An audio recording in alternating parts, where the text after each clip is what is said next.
Jadi ikhwani fiddin, azakumullah, ini masalah tauhid, masalah asas yang kita harus betul-betul memperhatikan tentang tauhid ini. Harus dakwakan. Kalau sembunyikan, kita nggak jelaskan, kapan mau dijelaskan? Orang sering menunda, nanti dulu, nanti aja, belum waktunya. Tauhid yang dijelaskan oleh para anbiya wa rasul itu pertama kali mereka dakwah. Karena tauhid sesuai dengan apa? Sesuai dengan apa? Fitrah manusia. Allah yang menciptakan manusia, Allah juga yang memerintahkan para nabi, para rasul mendakwakan apa? Tauhid.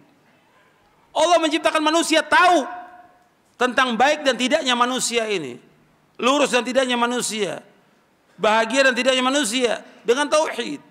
Makanya semua nabi manhajnya jelas.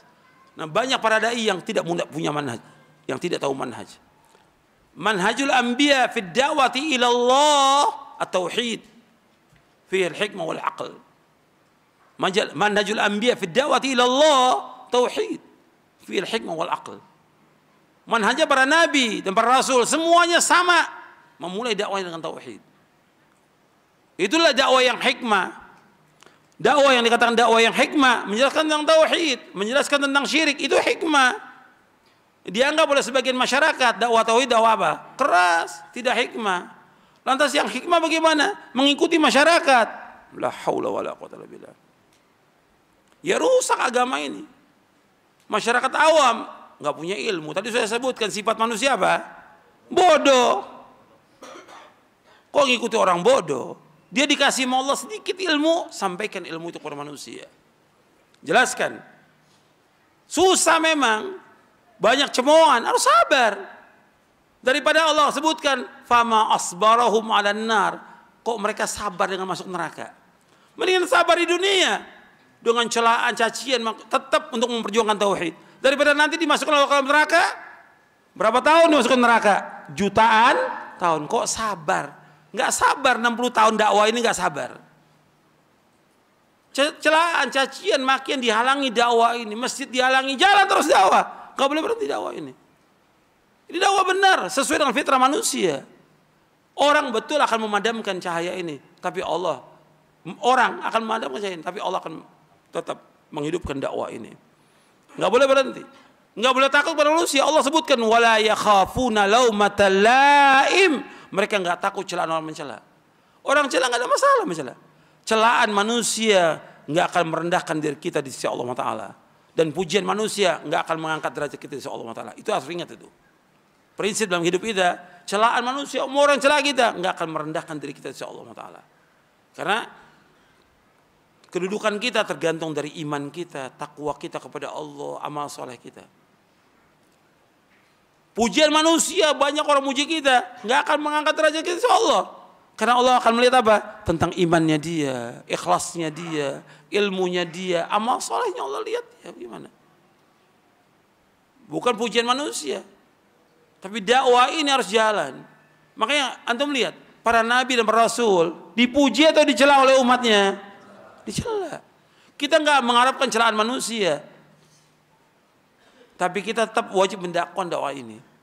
Kita ingin cari redhonya siapa? Allah, bukan redhonya manusia. Nabi Muhammad SAW ketika Nabi belum mendakwakan dakwah tauhid, dipuji nggak Nabi? Dipuji, disanjung. Tapi ketika Nabi mendakwakan dakwah tauhid, dicela Nabi, dihina, diejek, dilecehkan, dilempari dengan batu, sahabatnya disiksa, sampai ada di antara mereka yang dibunuh. Kenapa? Tauhid. Bukan mempertahankan segala macam, bukan. Bukan mempertahankan partai, bukan. Bukan mempertahankan ormas, bukan. Bukan mempertahankan suku, bukan. Tapi mempertahankan dakwah yang hak ini. Untuk membela agama ini. Sampai mereka apa? Disiksa oleh orang-orang kafir. Nggak ada yang lain. Mereka bukan mencari dunia, yang mereka cari akhirat. Maka antum lihat orang yang didakwakan Nabi pertama kali tentang tauhid, kuat imannya. Antum lihat pertama kali ada orang yang dia masuk Islam, apa gimana? Enggak seperti sekarang orang puluhan tahun Islam tapi takut dalam mendakwakan dakwah tauhid. Ini ada orang yang baru masuk Islam, Sudah ikut jihad. Sampai kata, ya Rasulullah, saya ini masuk Islam dulu atau jihad?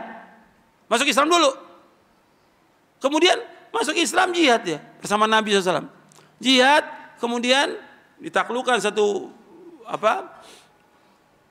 benteng dari orang-orang Yahudi. Kemudian dibagi dia. Dibagi apa? Ghanimah. Ketika dia terima ghanimah. Bukan ini yang saya harapkan. Ini orang pertama kali baru masuk Islam. Bukan ini yang saya harapkan. Yang saya harapkan, saya dipanah di sini, kemudian saya syahid, saya masuk surga.